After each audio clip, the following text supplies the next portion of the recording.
This could be fun for me to get ready. I'm gonna hold myself accountable by recording while I get ready for the day. Okay.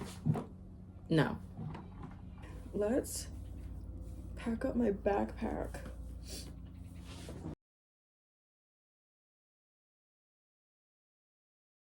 So I decided to push it and get up like 30 minutes late. And I always do this. I'm like, well, if I sleep in, I can get up really fast and just get ready super fast. It never works that way. Hold on, let me. I hope you enjoy my little mic. I just decided to put this right here. I will probably take it off because it's probably going to sound a lot like ASMR. So let me take that away from my mouth and put it on my hair lotion bottle. Oh my god. It works perfectly. I need to finish getting ready, but I would rather have my face and my hair done before I have clothes on. Simple as that. Simple as that. This is crazy. Now that I'm like in this situation, can you hear me? So hopefully you can hear me because this is gonna be so fun. I don't know why I felt inclined to vlog, considering that I'm like a private person in a way. I deactivated like my Instagram and my TikTok because was I having deleted or deactivated my accounts because I was having like a mental breakdown over like my first like legit woman-loving woman heartbreak. That's my fault. That's okay. It actually needed to happen. I think I was a bit delulu about it, like how good it was going. Silly me. I think it honestly was a bit too good. A bit too good to be true, and I think that's how like a lot of things start, unfortunately. But I'm not talking about that. That was a beautiful experience, and it came and it went when it needed to. So it's been like a week or no, it's been at least 2 weeks since I've deleted everything, and I've felt like my best self like in a long time. And it's kind of scary that it could have been so simple by just like because I met the person online, but that has nothing to do with my healing process anymore. What really like started my healing process is that I realized that like no one should have ever had that much power over me to make me feel like I could just like shatter at any second. We're not talking about that. We're not talking about that anymore. But I just think that like with all these like healing videos, there's this like common misconception that like healing just happens. They're like, oh, well, just give it time. Like, okay, you can be wasting time. That is the thing. Time can absolutely be wasted. And so what I'm learning, I think when I changed my perspective that like healing is a thing that is done, because healing is a verb, you actually have to use that time and figure your shit out. Healing is a thing to do. You do heal. You are healed after actively pursuing that. Because there's a difference in like going out to distract yourself and going out because you're like, oh, well, I need to grow. And this is growth that is happening by me, you know, changing up my environment. Helicopter? Okay, I look really nasty today, so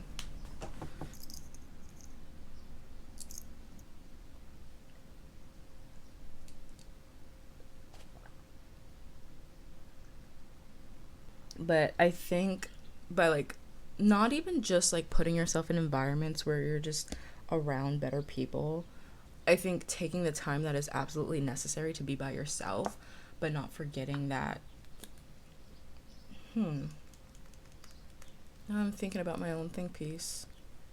I think one of the first things that actually like made me like delete Instagram off my phone was when I realized that my self-worth is not a group discussion. I think so much of my time on the internet has been trying to prove something, and I wasn't even like consciously doing that. I wasn't even fully aware that I was so desperate for like external validation, because I thought I was like fulfilled in a way. But then when I have a crush, like the crush has the capability to absolutely demolish, crush my heart, my soul, my life, my spirit. I'm like, it's just a crush. Like, that wasn't a relationship. Why did it affect me so much? I think because I don't go into things like half-ass. Like, I don't entertain people for like a crush. I have a crush and I keep it to myself, because if it's not going to be in a relationship, like, why am I doing that? I think also, well, not I think, I know that I have really big goals that are just very outlandish to a lot of people who I don't want to say don't think highly of themselves, but I just don't know what they want to do with themselves. So I guess it can be a bit intimidating when someone is just like, well, I want to do this, and this. I don't have a plan, but I'm going to do it. That's how I am to a lot of people. And I think trash truck, helicopter, police cars, sirens. Stop. I don't know. I do know. That's also something that I've been doing, is being more sure of myself instead of saying, well, I think, maybe. No. Like, you know what you want. At the end of the day, you do. And I think that's something that that girl taught me, is that people always kind of know what they want. And yeah.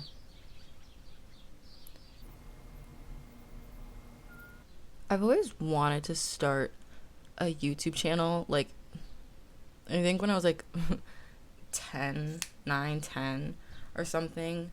If you remember what Keek is, not Kick, Keek, it was like a video live stream, not live streaming. Basically, OG vloggers were born on Keek, and I was like 10, 11, and I was making vlogs and everything. Like, I remember I had like the sunglasses, the ones that had like the little mustache on it. I was wearing my little like turquoise training bra. Oh my god, from Justice. Yeah, I was in it to win it. And then Keek died. Yeah, that's okay. It should have. No. That was like the birthplace of like my OG vlogs, and I'm not saying I'm going to become a vlogger. I think I'd be more interested in like doing a podcast. Actually, I don't know what I'd like to do. I think no, yeah, I think I never really do with this right now. I think I'm just kind of like documenting my life. Get the fuck up. I think I like have been documenting my life for this past month, so I can use it as like a reflection later on, like months from now, or like a month from now, to see like how much I've grown. I had a doctor's appointment yesterday, or the day before yesterday, that was like really, really, really important to me. And I got like the best news I could have heard. And it did so much for my spirit, because in a way I just felt like all the hard work and everything that I'd been through this year was like finally like, oh my god, it's worth it. I'm like, okay. And now I have like a step-by-step, like a step-by-step plan for like how to be okay for like the next 6 months at least. And I should continue to seek out mental health services, but like I feel like I am a hypocrite in that way, and I can be 1000% real. Is that like I'm so big on pushing for like big on this helicopter, I swear to god. Go away. Go away. I'm really big on like pushing for like accessibility for like mental health care services, and I had the opportunity to have that because I needed it. When I ended up in the hospital, they were like, okay, well, we can refer you to psychiatric services. And I needed it desperately at the time. But I think the idea of like reliving trauma had been like terrifying to me. I don't know if I'm gonna post any of these like where's my eyeliner?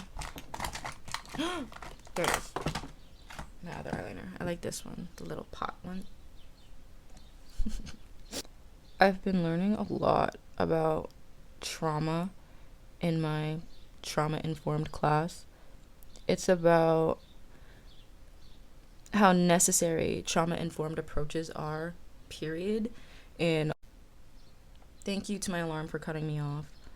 In all fields and in all walks of life, trauma care, trauma informed care is like a game changer for everything. And so we had to learn about like where trauma can stem from and like how it affects different people and how it doesn't affect certain people. And that class has taught me and is still teaching me so much about myself. And I think that's why I kind of chickened out of like seeking out mental health services. Don't do that. If you need help, get it, because you're really just prolonging a process, and that's counterproductive. You deserve that. You deserve help. You deserve a fruitful life where you have techniques and resources and tools and coping mechanisms to help you. I feel like right now I'm just scared of that still. Ooh, which is weird to admit. Why am I admitting stuff when I'm talking to a camera? That's scary. Yeah, see, that's why I record these things, because things like that come out. Because I don't really like talking to people about this stuff. But I can talk to myself all day, so I'm like, wait, why not let me record myself and figure out what the fuck I'm actually talking about? But like, I'm kind of like enjoying my that's getting worse every time I touch it. That's Stop touching it. I'm enjoying my solitude. I think it's also like a lesson from like the universe that's like telling me that like if people are like repelling off you or people aren't staying, that's probably because I'm not in a position to be kept, or maybe I won't ever be, who knows. But it's not becoming like this tragic trope anymore where it's like Catherine is so lonely. It's like, wait, like I kind of got to be able to like refocus what my goals were after I like got off social media, because I was like, wait, like I was so distracted with like wanting to be in a relationship with this person or that person, or like why don't they want me, and like just reducing myself to a lot of my traumas and my traumatic past. And I was like just living in that like, oh, we can be together and we can grow together because we're broken. But it's like, I'm not broken. I've never reduced myself to that before. I do think that for the last like year and a half, or 2 years, let's keep it a buck, for the last like 2 years, I've been in like the worst mental health state of my life, drinking in excess, coping with substances, and that's not healthy. um I know I do need help, but I've been sober for 2 months, 2.5 months, and I oops stop touching it. I've been able to think clearly, not just because there's no substances, but also because there are no like voices on the outside that are indirectly telling me how I should feel about situations. Like on TikTok, you know, like the algorithm works to just tell you exactly what you need, exactly when you need it. My eyeliner is like a mess today. That's alright. It's okay. It's alright. The algorithm kind of works perfectly and caters exactly to like what you need to hear, but sometimes it's like really not what you need to hear, and it's not letting you decide for yourself anymore. I think it really kind of takes it's really taking away like the conscience and consciousness of people by telling them what they need rather than letting them find that for themselves. It's like, here are instructions on how to be okay, but it's like healing is not a one-step solution, and it's not a one-size-fits-all solution either. And I've learned that through my class in trauma, and that healing is not linear, and healing is not a one-size-fits-all solution to everyone. Like, that's why like trauma-informed approaches are so important, because there are so many different types of trauma that affect people. Most of the world is traumatized, even, you know, I don't want to just say even in America, but even in like non-war torn countries, there are interpersonal things that could happen that can cause or create trauma or inflict trauma, and it doesn't have to be directly through like a violent source. Anyway, I'm not gonna nerd out. I will totally nerd out on a different occasion, but right now I think I'm just talking about like my healing process, journey, whatever, just for me to reflect on later.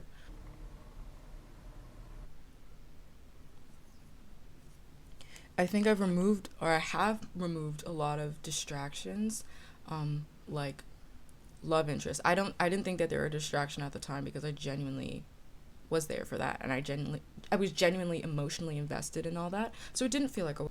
I'm seriously about to quit on this vlog. That is like the third time that it shut off. Okay, now that the distractions have been cut out of my life, like love interests, and social media that was like fueling like my lazy energy. It was just, social media is a distraction. And yes, it is a tool to connect people. I just think the influx of it and like the access to so much unlimited content that isn't just purely informational or always fact checked. They can be spreading misinformation, and they do spread misinformation often.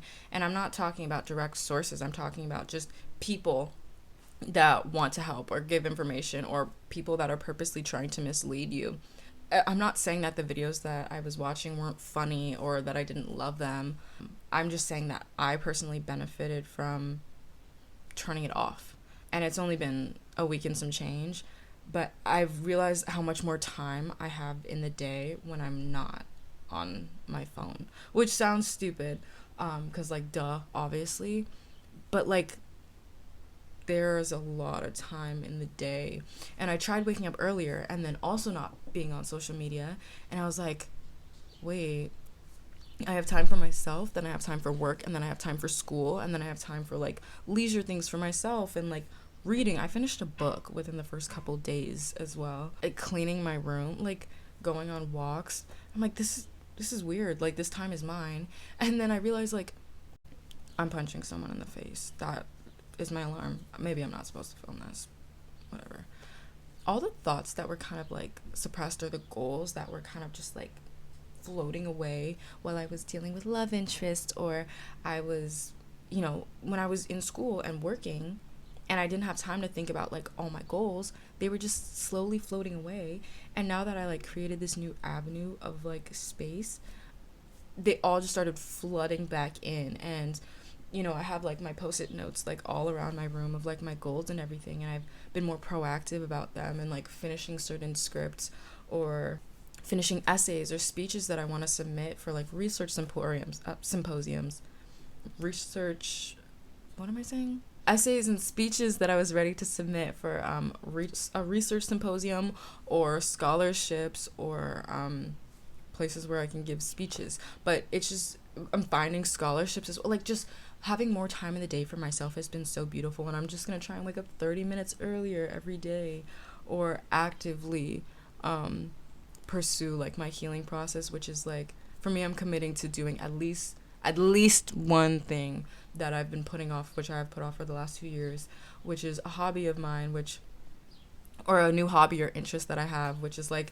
I want to go ice skating. I want to take like a free trial class, or do a spin class, or try taekwondo, or go back to Muay Thai.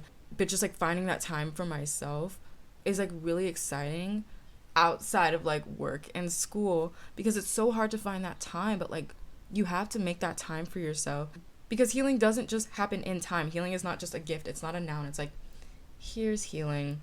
It happened because you waited a couple months. It's like, no, you actively have to pursue that. You actively have to change, because if nothing changes, nothing changes. If you haven't done something that's different, what do you expect to be different in the next 6 months if you're still living the same life? If you're going outside every day and you're like, oh, well, I'm around people, I'm healing. It's like, but you're outside and you're uncomfortable, or you're outside and that person is on your mind, or you're outside and you're distracted by all the things in your life that aren't complete or fulfilled. You're not feeling fulfilled. Take that time to yourself. Become a little hermit in your shell and just like figure it out for a little bit. Because I think even just because I'm not saying I'm perfect. I'm not like I'm floating away, I'm living on a cloud, I'm like with a rainbow over me. No, I had a couple breakdowns For sure, that's necessary. Crying is strength. I think the strongest people in the world cry because being vulnerable is so scary.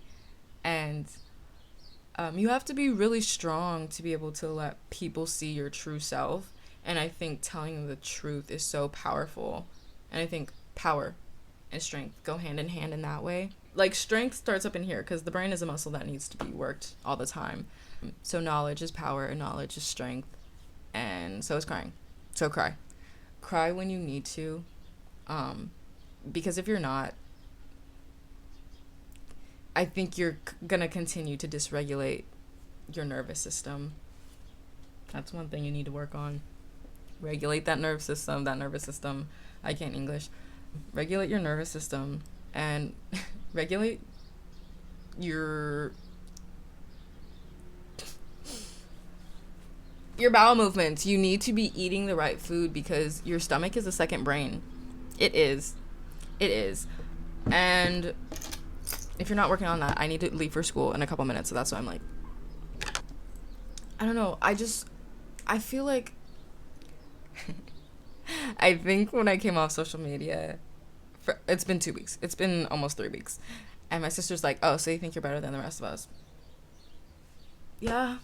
I'm like maximizing the potential of the day. Yeah, I think I'm better than some people. No, not actually, but it's been so great for my mental health. Yeah, it's been so great for my mental health. You don't see clearly when you're in it.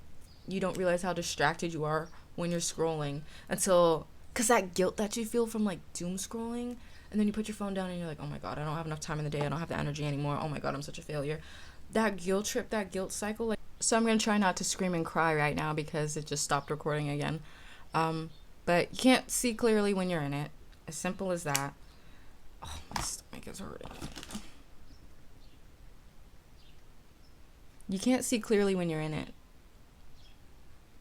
I feel like we can all benefit from like finding ourselves, even if it takes one day to do it, to just try it for one day. And if you realize you can't do it for one day, maybe that's a problem. Like, that is a problem. I've tried it before, and I would like just go back on it, or like I would turn off the timer, and I was like, well, why do I have to be off it? It's fine, like, it's not hurting me. It isn't hurting you. It is taking up a lot of your time and a lot of your life. It's making you complacent with a lot of things that are happening around you.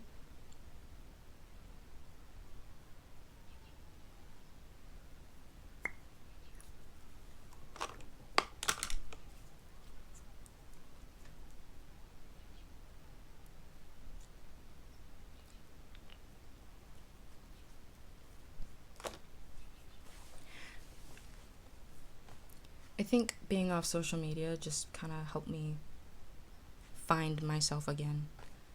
I think I've just been getting too lost in other people and what they're doing and how what they're doing for themselves is working so well for them. You need to figure out what works well for you. And I think I'm starting to find that a little bit. I'm not very close, but I think I'm finding an idea of what I don't want. And it's helping me get closer to what I do want. Like this cute little microphone. I got this, and then I was like, wait, should I like record something? So yeah, hopefully it works. I don't know if I had to like turn it on or something. We'll find out. This is probably about to stop recording again, so I don't know. This is just a little reflection on my life right now. I don't know what to do with this now. Anyway, I hope people decide to start finding themselves rather than finding themselves in other people, because you'll never be happy that way. But I wish you so much love and so much peace on this journey, because it's going to be destructive and it's going to be chaotic, but that's so beautiful. It's like building a house. You have to destroy it and start from the ground up, but it's going to be so worth it. It's so worth it in the end. So I'm done talking now, and I'm going to turn this off before it turns off on me.